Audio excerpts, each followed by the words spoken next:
할렐루야. 감사합니다. 오늘 계속해서 누가복음 5장입니다. 오늘 1절부터 7절까지 우리 본문을 먼저 읽을까요? 무리가 몰려와서 하나님의 말씀을 들을새 예수는 게네사렛 호숫가에 서서 호숫가에 배 두 척이 있는 것을 보시니 어부들은 배에서 나와서 그물을 씻는지라. 예수께서 한 배에 오르시니 그 배는 시몬의 배라. 육지에서 조금 떼기를 청하시고 앉으사 배에서 무리를 가르치시더니 말씀을 마치시고 시몬에게 이르시되 깊은 데로 가서 그물을 내려 고기를 잡으라. 시몬이 대답하여 이르되 선생님 우리들이 밤이 새도록 수고하였으되 잡은 것이 없지만은 말씀에 의지하여 내가 그물을 내리리이다 하고 그렇게 하니 고기를 잡은 것이 심히 많아 그물이 찢어지는지라. 이에 다른 배에 있는 동무들에게 손짓하여 와서 도와달라 하니 그들이 와서 두 배의 채움에 잠기게 되었더라. 예수님의 첫 전도의 사역은 갈릴리부터 시작합니다. 갈릴리, 여기가 예루살렘에 있으면 위에 갈릴리 호수가 있고 갈릴리 지역이에요. 여러 회당과 또 갈릴리 바닷가에서 복음을 전하십니다. 어느 날 예수 그리스도께서 게네사렛 호수에 이르셨습니다. 이 게네사렛 호수라는 것은 갈릴리 호수를 얘기하고 갈릴리 바다라고도 이야기합니다. 호수가 너무 크니까 땅에 있는 사람들은 바다처럼 보여서 그러나 호수입니다. 예수님은 이 호수에 이르시고 많은 무리들이 어제 우리가 공부한 것처럼 귀신을 쫓아내고 약한 자들을 고치시고 사람들이 많이 오게 된 거예요. 그래서 효과적인 전도를 위해서 그곳에 놓여있는 배 두 척 중에 시몬의 배 한 척에 오르시고 말씀을 전하십니다. 그런데 이 사건은 베드로의 생애에 너무나 놀라운 변화를 가져다 준 사건입니다. 동일하게 여러분에게도 이 사건이 경험되어야 된다는 사실을 기억하시길 바랍니다.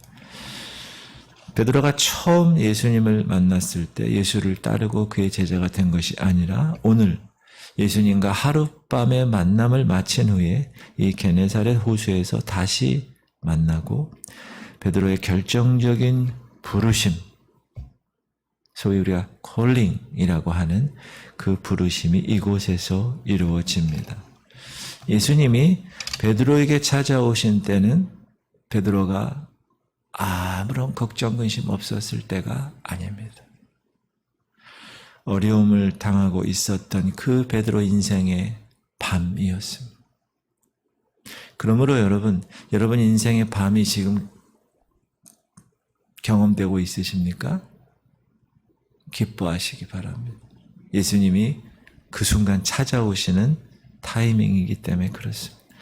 베드로는 어부였죠. 그래서 가족의 생계와 생존을 위해서 그날도 밤이 맞도록 고기를 잡았습니다. 그러나 그가 그날 밤에 그 많은 수고를 한 것과는 대조적으로 아무것도 잡지 못했다. 우리 인간이 여러분의 능력으로 여러분의 어떤 갖고 있는 것으로 일을 하지요. 그래서 얻고 그것으로 먹고 삽니다. 그러나 베드로처럼 나는 최선을 다하고 힘있게 일했는데 손에 아무것도 얻지 못할 때가 있습니다. 베드로가 그랬습니다. 그래서 날이 밝으니 밤새도록 했으니 얼마나 피곤해요. 집에 가야지. 고기잡이를 중단하고 호숫가에 배를 대놓고 시르에 찬 모습으로 빠져서 그물을 씻고 있었을 때 이처럼 그의 베드로의 인생의 어려운 밤에 예수님이 그를 찾아오십니다. 그를 부르십니다.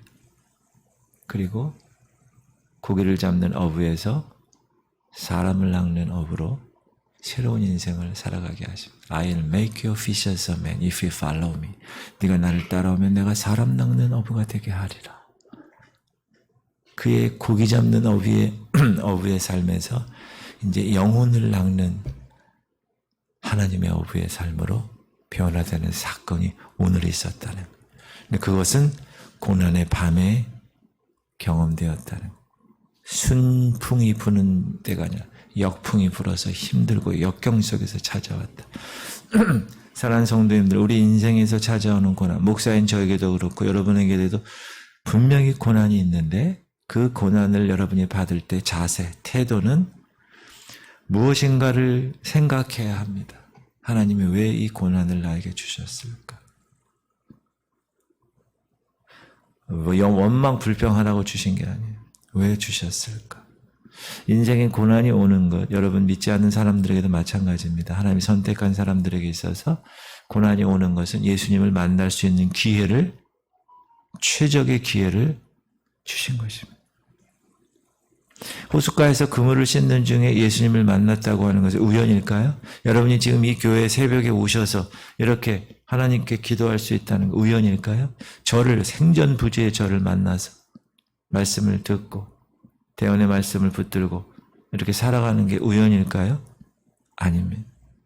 하나님께서 예수님이 베드로에게 찾아가실 수 있는 기회로 베드로에게 고난의 밤을 주신 것입니다. 베드로는 그의 인생의 시련 속에서 주의 말씀을 듣습니다.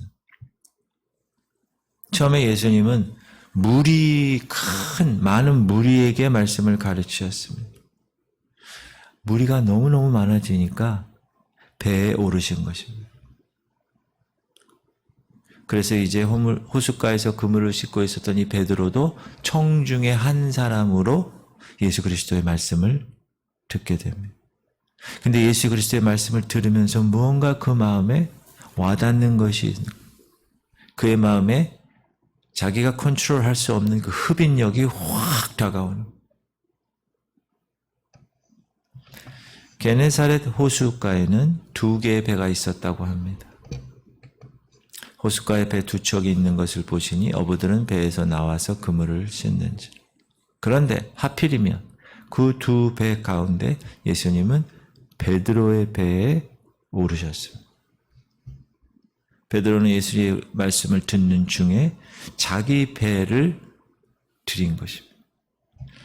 자기 배를 주님께 바치는 헌신이 있은 후에 그는 놀라운 축복을 받습니다. 사랑하는 성도님들, 사람들은 헌신에 인색합니다. 왜? 내 주머니에서 나가니까. 봉헌도 마찬가지. 즐겨하지 않습니다. 왜 그런지 아세요? 몰라서 그래요. 뭘 모르는지 아세요? 심은 대로 거두는 하나님의 법칙을 모르고 혹은 체험하지 못했기 때문에 그렇습니다. 이것이 곧 적게 심는 자는 적게 거두고 많이 심는 자는 많이 거둔다 하는 말. 여러분 세상에서도 마찬가지. Give and take. 자판기에 인풋해야 내가 원하는 물건이 아웃풋가 나오는. 세상에서도 마찬가지.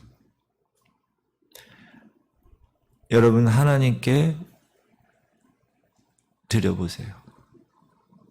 하나님이 반드시 그거 이상 30배, 60배, 100배, 1000배, 10,000배로 되돌려 주십니다.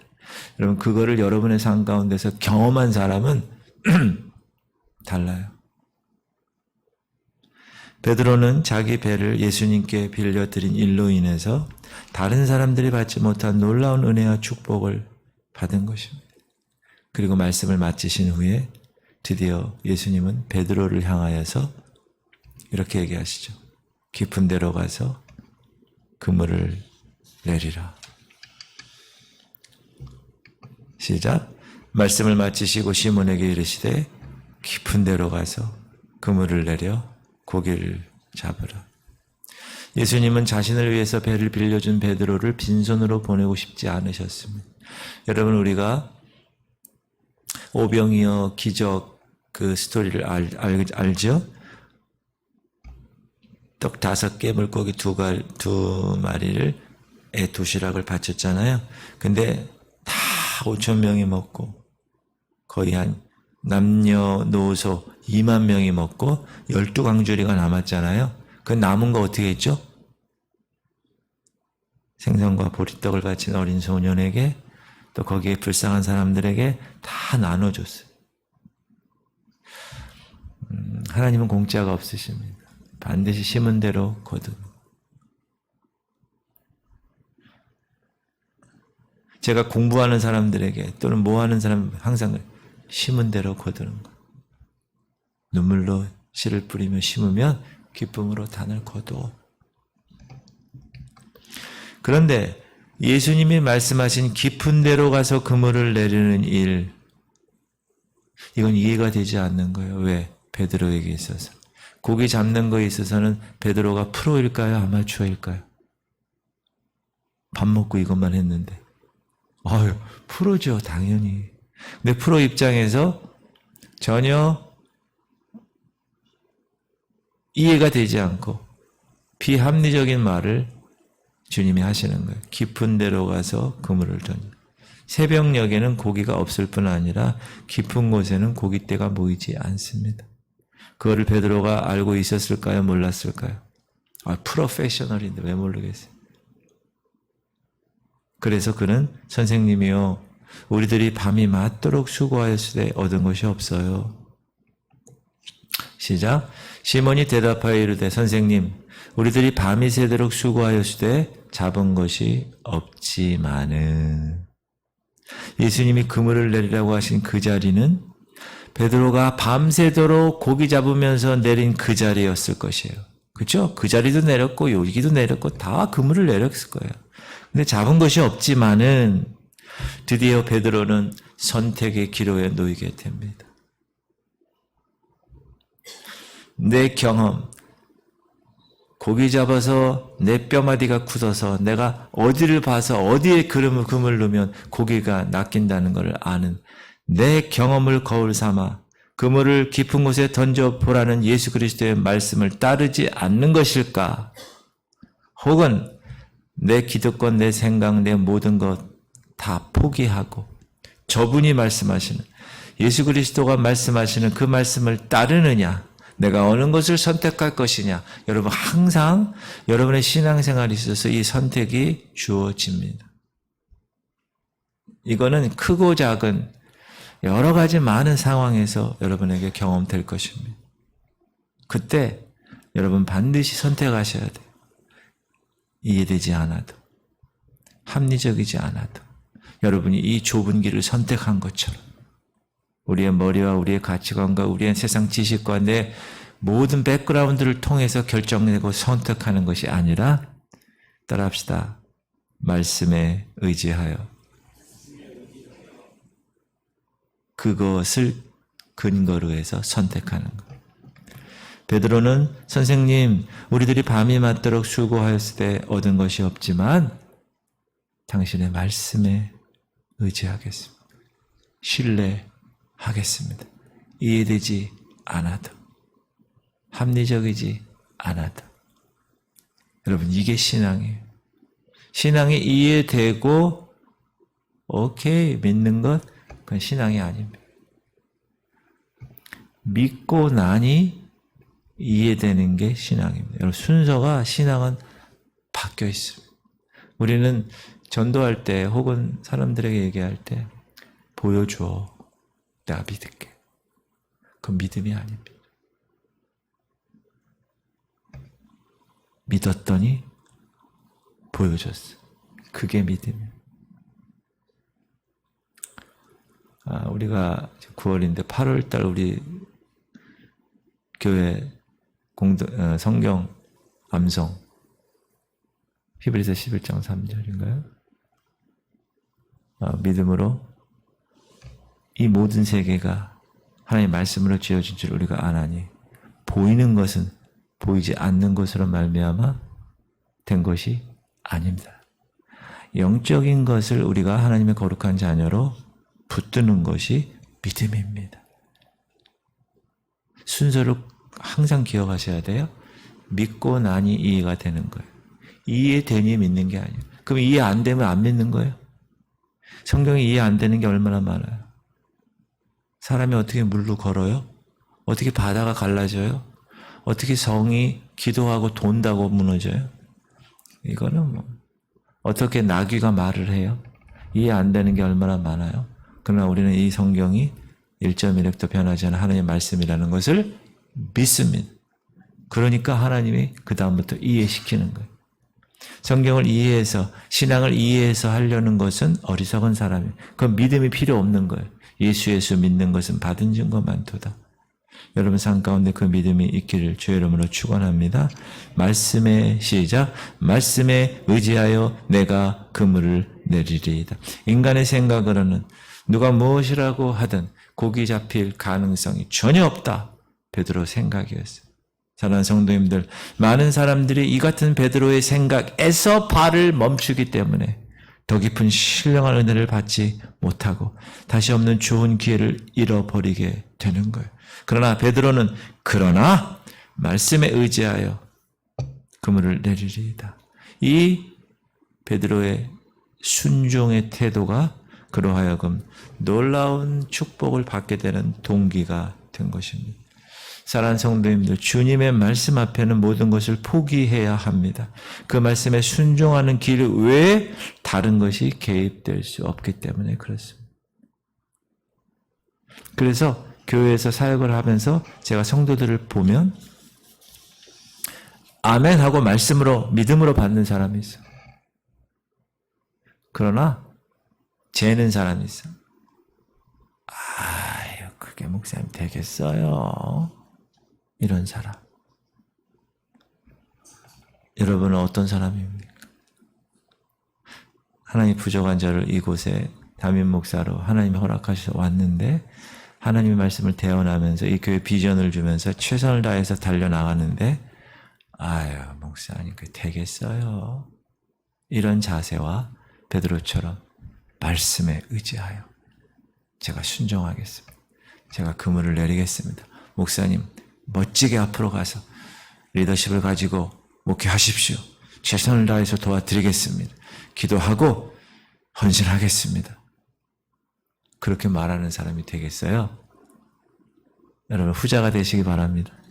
정말 그 믿음을 하나님 보시는 거예요. 이 베드로는 자기 생애를 자기 의지나 자기 생각으로 자기 경험으로 따르지 않았어요. 주님의 말씀을 그의 생활에 적용시켰다는 사실. 이 같은 베드로의 순종에 하나님의 응답이 즉각적으로 나타났습니다. 시작. 그렇게 하니 고기를 잡은 것이 심이 많아 그물이 찢어져. 따라합시다. 그렇게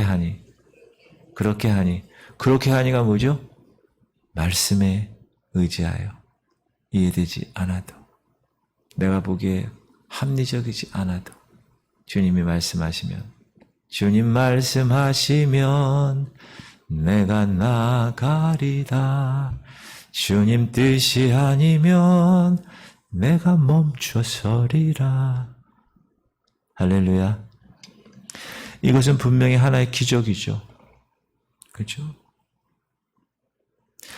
여러분 이런 순종의 이 같은 기적이 따름을 꼭 기억하세요. 순종할 때 기적이 따르면 이해되지 않아도 비합리적이라도 그것이 주님의 말씀이면 내 의지, 내 생각, 내 경험 내려놓고 주님 말씀에 순종하는 삶, 이것이 영적인 축복의 삶입니다. 오늘도 그런 삶의 주인공이 되시기를 주의 여러분을 축원합니다.